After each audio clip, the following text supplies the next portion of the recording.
All right, guys, I've always wanted to try something like this. This is an Alice pack frame and a reasonably sized cooler. This is just a standard Igloo 98 can cooler. I think we paid like 58 or 50 bucks for it at Costco.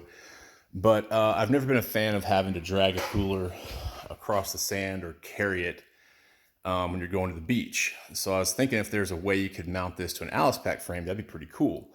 So just with the frame itself and the straps, tied a couple of knots down here and came over here and tied two of these knots. These are trucker hitch knots.